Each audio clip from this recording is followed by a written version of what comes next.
Beleza. Compartilhar a tela aqui. Eu gostaria de dar sequência hoje àquele módulo de estudos sobre circuitos magnéticos e campos girantes em máquinas elétricas CA, tá? Travou. Ô Igor, você está ouvindo? Sim, tô sim. Olha só, só um minutinho. A máquina travou. Eu vou fechar o browser, vou reinicializar. Te chamo aí daqui um minutinho, tá? Só um minutinho, eu te chamo de volta. Tranquilo.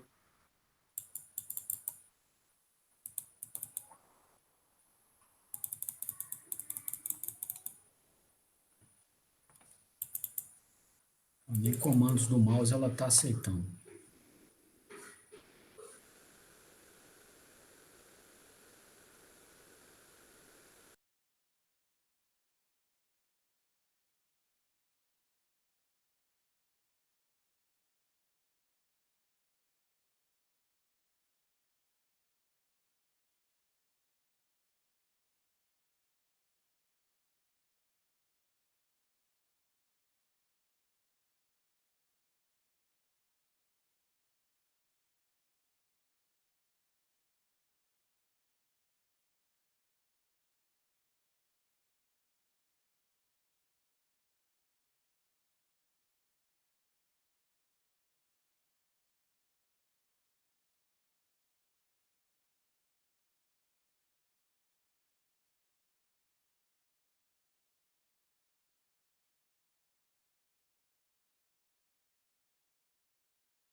Ô Igor, vamos retomar então. No último ponto, ele tinha travado aqui no pedido que eu fiz para compartilhar a tela, tá? Então agora deu certo. E retomando o estudo aqui, eu gostaria de começar a estudar hoje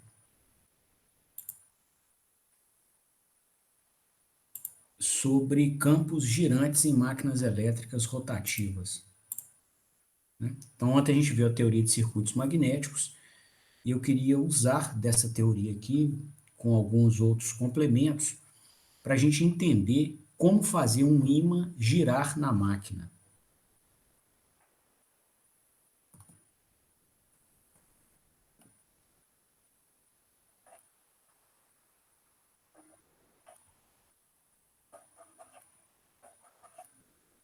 né? E aí vem uma pergunta natural, né? Por que fazer um ímã girar? Né? Para quê? Assim, já temos, né, complicações à vontade, né, no sistema mecatrônico. Para que ainda inventar essa moda, né? Colocar um ímã para girar. Por um motivo elementar. Tá? Se ele não girar, a gente não vai conseguir desenvolver torque médio. Tá? Então,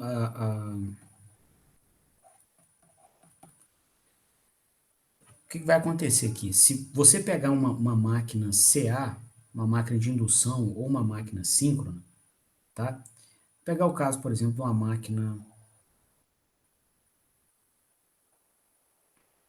síncrona, tá? Com ímãs no rotor. Então, vou colocar aqui um polo norte, um polo sul, a gente vai montar ímãs permanentes no rotor, né? E aqui vai ser apresentada uma representação do estator da máquina. Beleza? Vou fazer ela aqui com um círculo melhorzinho. Então aqui está o estator da máquina.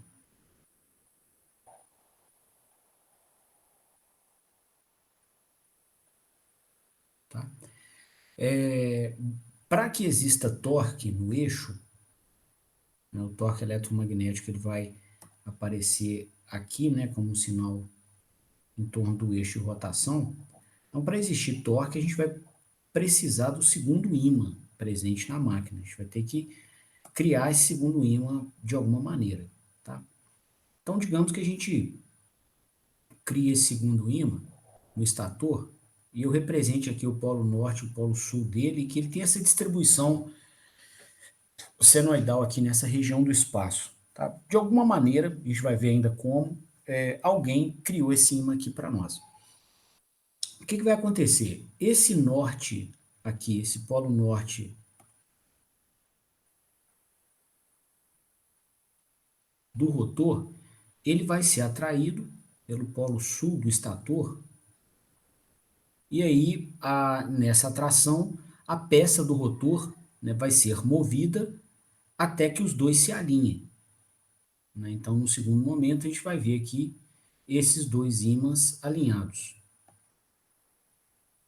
Bom, digamos que esse ímã vermelho, que é o do estator, está parado. Tá? Se ele estiver parado, quando o polo norte do estator, né, ficar bem alinhadinho com o polo sul dele, com o polo sul do ímã vermelho,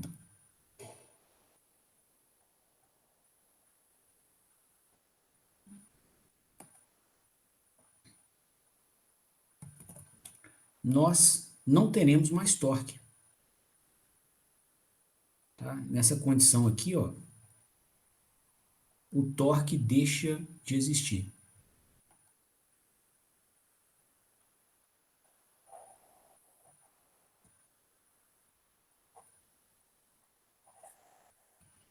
Tá? Aí a gente pode ser convidado a pensar o seguinte: então eu não vou deixar o rotor, eu preciso de torque, a máquina elétrica é uma fonte de torque, tá? Antes de mais nada. Então quem paga por ela está pagando por uma fonte de torque. Então nós não admitimos, né, na máquina elétrica que o torque seja nulo. Tem que ter torque, né? E, além disso, né, é necessário que esses dois ímãs não se alinhem. Então, para que o torque não seja nulo, você vai ter que ter um defasamento angular entre o ímã do estator e o ímã do rotor.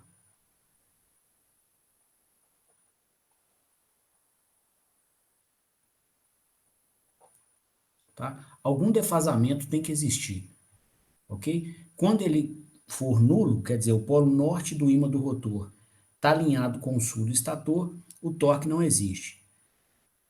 Bom, como que a gente não vai, como que a gente vai inibir esse efeito, né, de alinhamento dos dois ímãs? Tá? A única forma é fazer o ímã do estator rodar também, ou girar. Né? Você pode até falar assim, mas e se eu não deixasse o rotor girar, para que tivesse esse ângulo entre o rotor e o estator? Tudo bem, você até tem torque, mas se o rotor fica travado, você não entrega potência mecânica para a carga, porque a potência é o produto do torque pela velocidade mecânica. né? Se a gente travar o eixo do rotor, você vai até ter torque, só que a velocidade vai ser zero. Logo, a potência entregue à carga também vai ser zero. Então, a gente tem que deixar o rotor rotacionar, né, para que ele possa transferir potência à carga. Então, precisa do rotor rotacionar.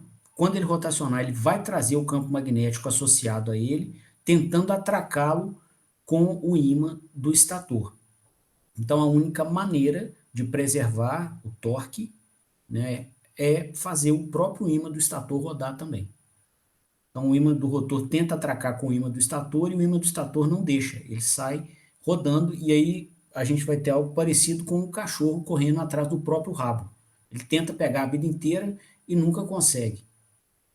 Tá? Então, essa necessidade, essa demanda aqui de se produzir um ímã girante, ou como o título desse tópico diz, um campo girante, se justifica por isso. Você só consegue ter um torque médio, não nulo, tá? Aliás, até melhorando a minha explicação, você só vai conseguir ter torque, tá? Se o ímã girar. Se a gente não deixar o campo do estator, que é o ímã do estator, rotacionar, não é nem o valor médio que não vai ser zero, não. O torque instantâneo é zero. Você não tem torque na máquina. Tá? Bom, e aí, como fazer isso? Tá? Então, entendido o porquê de se fazer, né? Vem uma próxima pergunta que é o seguinte: como? Como que a gente implementa isso? Né? Então, eu queria fazer um projeto conceitual com você para a gente ter, digamos, os primeiros pilares, uma primeira diretriz de como montar e alimentar o estator da máquina para que esse ímã vermelho possa rotacionar na sua periferia. Tá? Bom, uma proposta, se a gente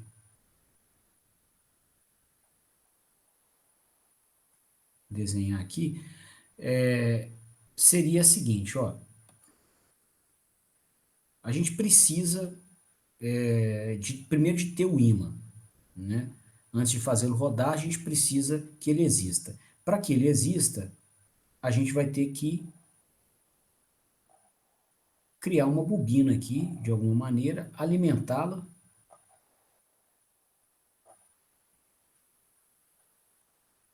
com corrente elétrica e, por segunda lei de Maxwell, né, se você tem corrente em uma bobina, você cria campo magnético, né, e a gente teria campo magnético aqui nessa região aqui do espaço. Tá? Digamos que a gente tivesse aqui uma bobina que criasse um campo magnético nessa uma região bem definida aqui.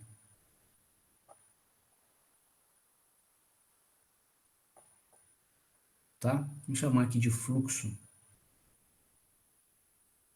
magnético ou ímã criado pela fase A do estator. Ok? Se a gente alimentar essa bobina com corrente contínua,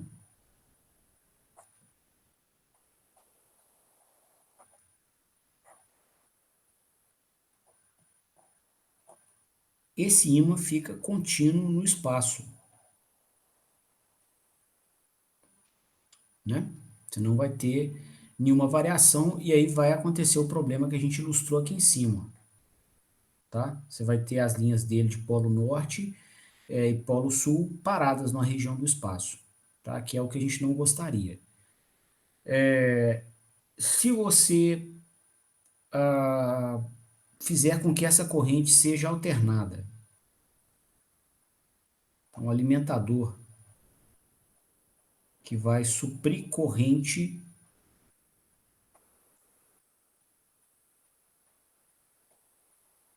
a esse sistema, impõe uma corrente alternada.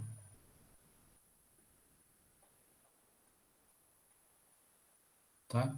Então, o que vai acontecer aqui por segunda lei de Maxwell, né? Então, se a gente colocar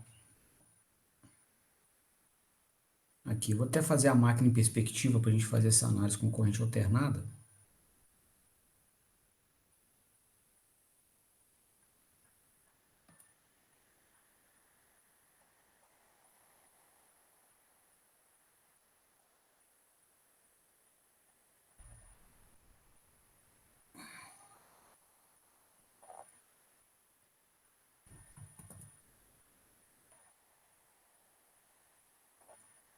Tá? Vou colocar essa bobina aqui, ó. Já que a gente quer criar, né, um campo magnético no estator que vai interagir com o ímã do rotor, né, a gente gostaria de ter linhas de campo magnético assim, ó, em sentido radial, igual a gente fez aqui, ó, né, orientada na direção do raio do cilindro. Então a gente gostaria de ter linhas de campo com essa orientação aqui, presentes dentro da máquina.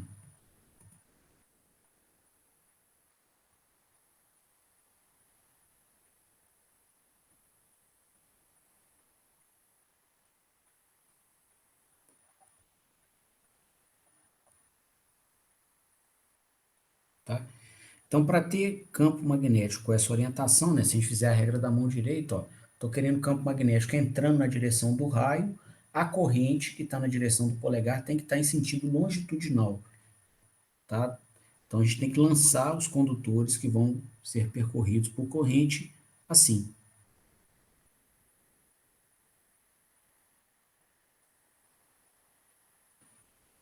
Né? E eles vão passar ali atrás, voltar aqui na frente. Né? E se a gente quiser um campo mais forte, a gente dá mais voltas com ele, né? Pode chegar aqui na frente.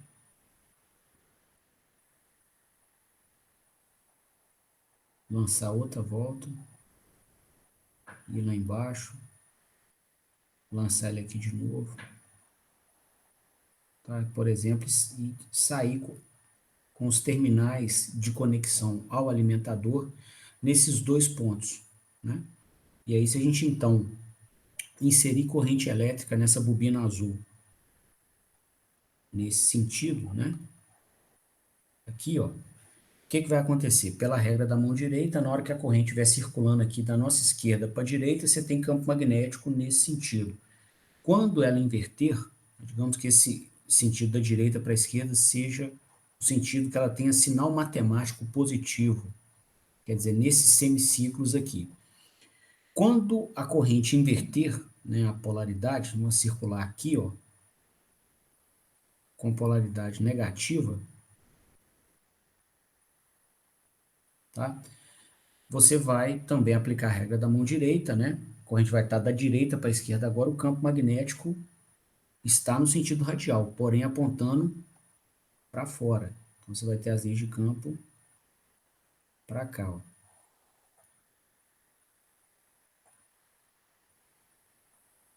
Né?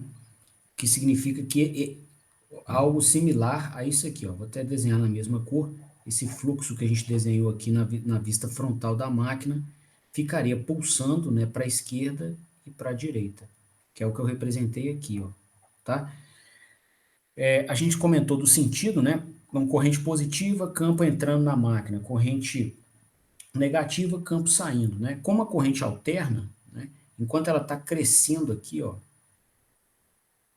no sentido negativo, a gente vai ver o campo magnético crescendo.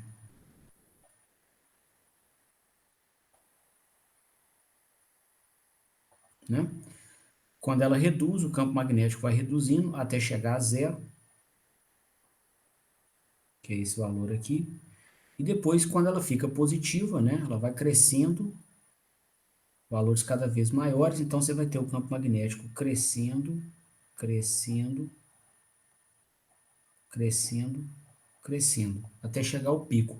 Depois ele vai reduzindo de novo, tá?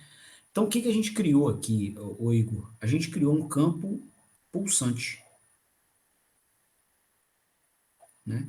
Então, ainda não é um campo girante. A gente vai ter o polo norte crescendo para cá, né, para a esquerda, por exemplo, aí usando da nossa representação aqui, né? Essas linhas de campo, elas podem e vão, né, se dividir aqui por toda a estrutura da máquina, né? Você vai ter uma concentração mais forte delas aqui no meio, tá? A gente chama de eixo magnético.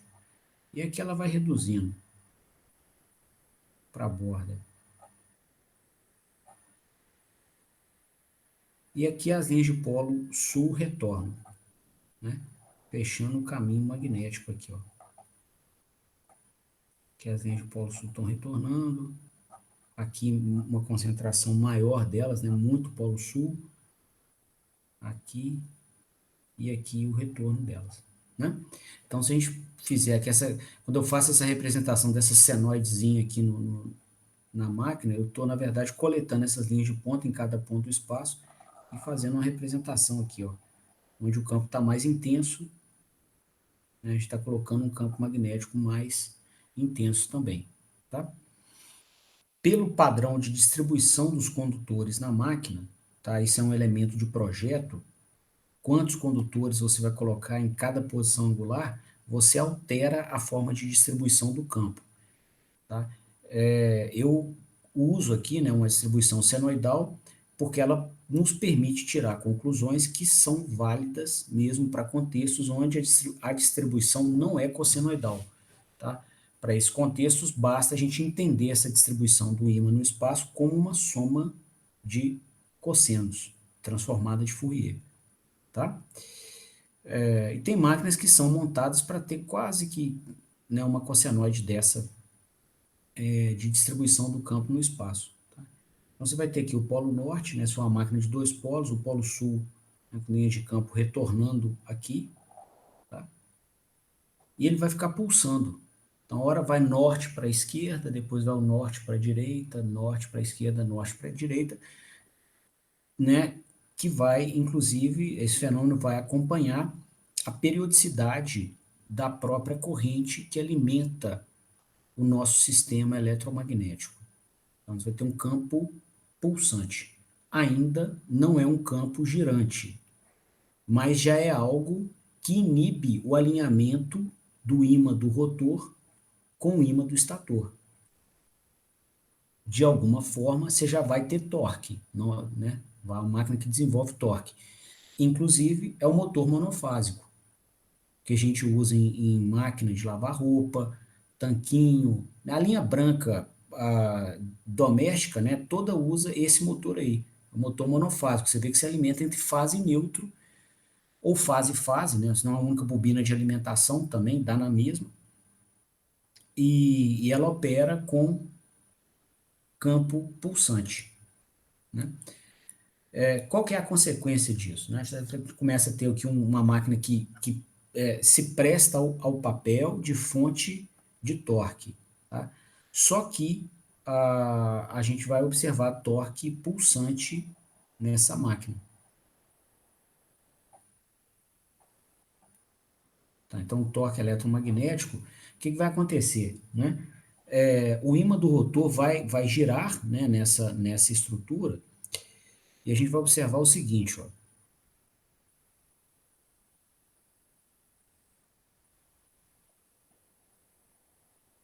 Tá aqui, né, a nossa máquina. Essa distribuição aqui, Igor, que é uma distribuição, né, sofisticada, a gente vai ter condutores em toda a periferia da máquina, a gente costuma simplificá-la, né, com o desenho de uma única bobina, tá? Algumas análises que nós faremos vão ser feitas assim.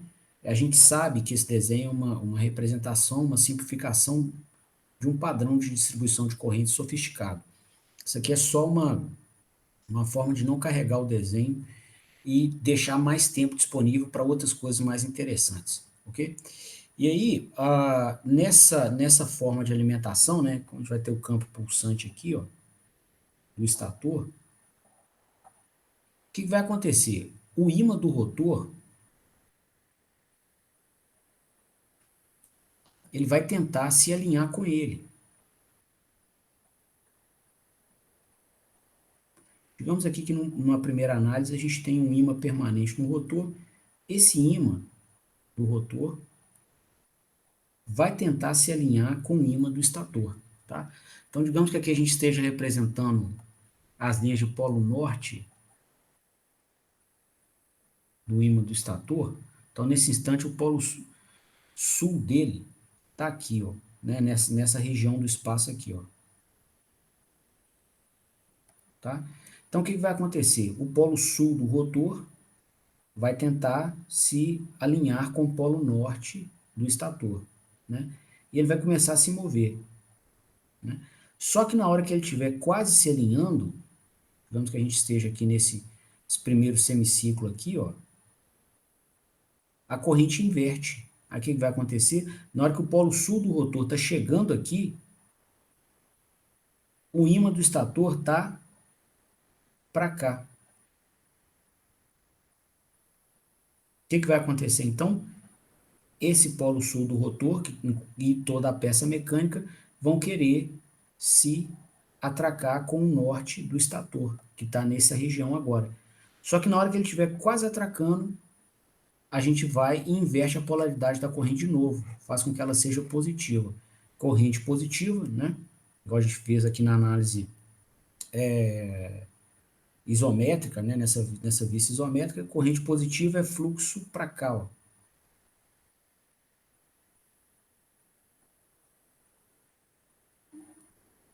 E aí o polo sul do rotor que está aqui agora vai querer atracar com o polo norte do estator que está aqui. Aí ele traz a peça para cá. E a gente muda o sentido da corrente de novo. E manda o ímã do estator para cá de novo. Ó. E quando você mandar para cá, o sul vai tentar vir. E aí o que vai acontecer? A peça vai ter torque.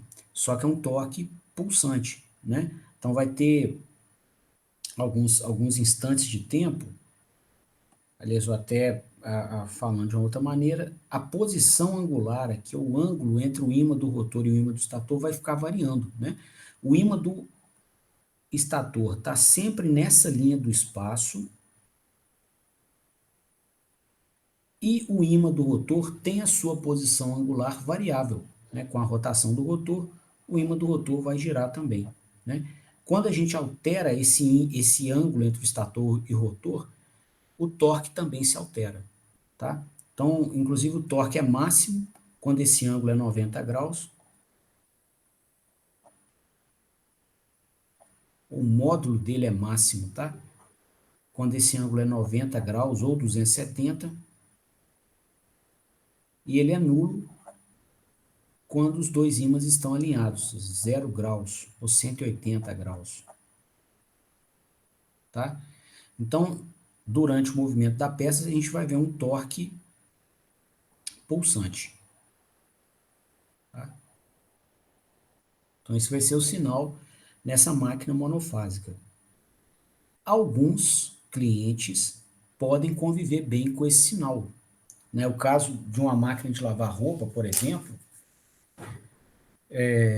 a gente vai ter esse padrão e ele não leva a uma perda de qualidade na roupa lavada. Tá? Você não vai empobrecer a qualidade da roupa lavada por conta disso. Né?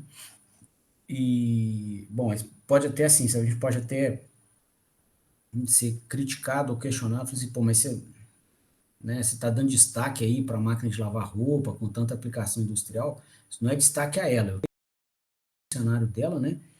E a máquina de lavar roupa é tida por muitos como a maior invenção do século XX, tá? Dado a quantidade de sofrimento que ela subtraiu de mulheres que tinham, e homens, né, mas no mundo machista nosso, muito mais mulheres que tinham que lavar roupa na mão.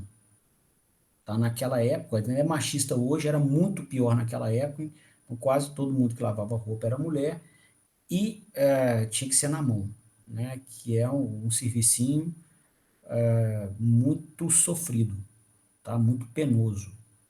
Então, quando a máquina de lavar roupa chegou, ela caracterizou assim, uma contribuição tão brutal, tá? Que ela é tida por por muita gente como a invenção do século XX.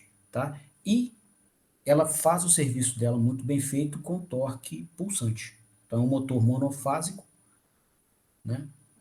O ângulo entre os ímãs de estator e rotor varia, o torque é pulsante e o serviço é muito bem feito, tá? Então, para alguns cenários, funciona. E aí, de novo, né, voltando ao início da conversa, né? Olha só, a gente não deixou os ímãs se atracarem. Não deixamos o norte do rotor atracar com o ímã do estator. Na hora que eles estão quase atracando, você vai invertendo a orientação do ímã do estator, fazendo ele pulsar para que eles não tenham um alinhamento. Tá? Então, funciona muito bem. E é um cenário, vamos destacar aqui, né, caracterizado por uma máquina de campo pulsante. Ele não roda, ele pulsa. Direita, esquerda, desculpa, esquerda, direita, direita. Tá? É uma máquina monofásica.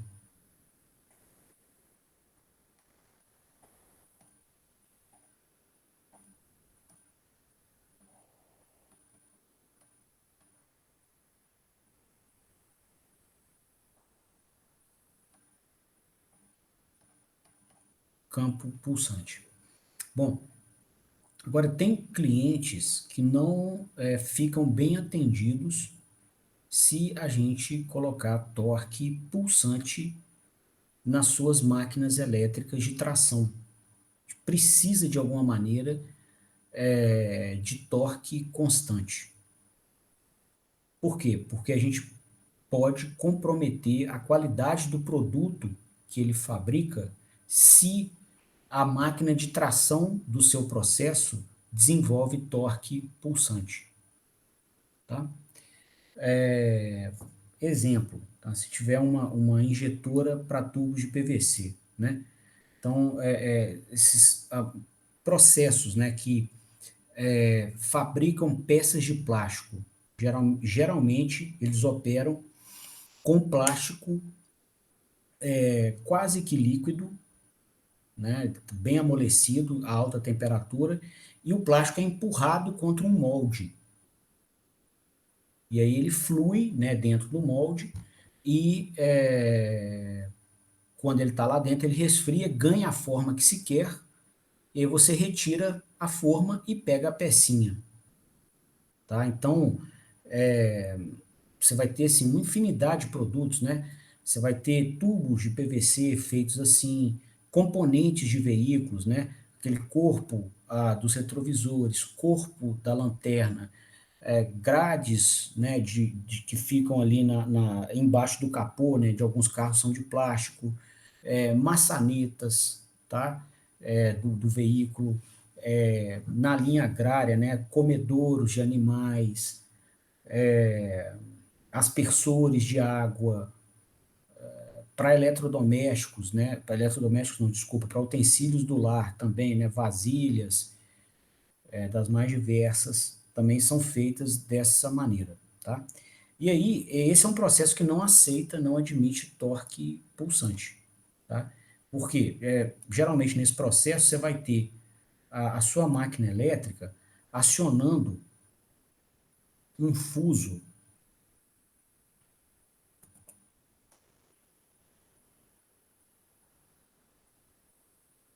que é igual uma broca de furadeira, tá? Vamos ver se eu consigo fazer aqui.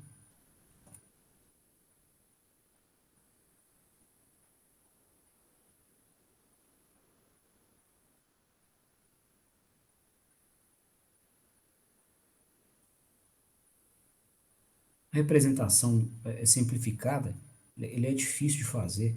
Você vai ter um fuso aqui, né? A máquina elétrica vai imprimir o seu torque aqui na conexão.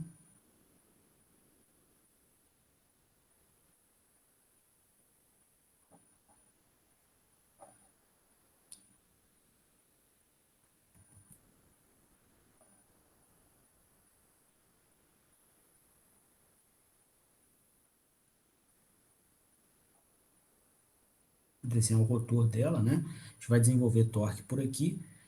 E aí vai ter uma espécie de né, uma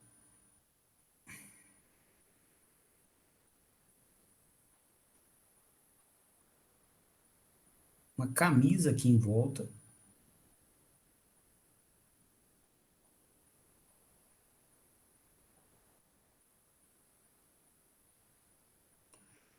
né, onde você vai pegar o plástico líquido, né, vai fazer com que ele percorra aqui, né, os veios do fuso, né,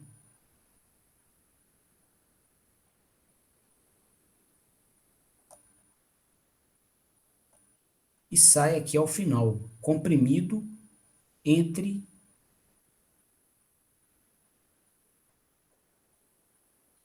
essa camisa laranja e o fuso. Tá? É só empurrar ele para cá, né, no formato de tubo. Tá?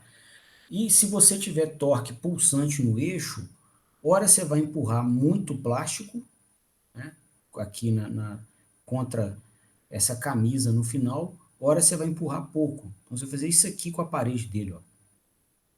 Se você tiver um torque com essa característica daqui, ó, de uma máquina monofásica, tá? Então, o que que acontece? A espessura da parede aqui do tubo, ela é proporcional, né? Ou ela é dada aqui pela pressão que o tubo tem que resistir, né? Então, vai ter região que a parede está fina, tem outras que ela está grossa demais, né? O que que você vai ter que fazer? Então, você vai ter que, ou ela não vai suportar, né, as pressões de trabalho às quais o tubo vai ser submetido, ou então você vai ter que pegar na região fina e colocar na região fina a parede na espessura que precisa e na região grossa desperdiçar material, tá? Muito mais grosso do que precisa. Então, esse é um processo que não admite torque pulsante, tá? Se for empurrar o plástico contra esse molde, acho que inclusive complementando aqui, ó, o molde, tem um molde aqui, ó. No final você empurra o plástico, né? Vai ter um molde aqui na frente, né?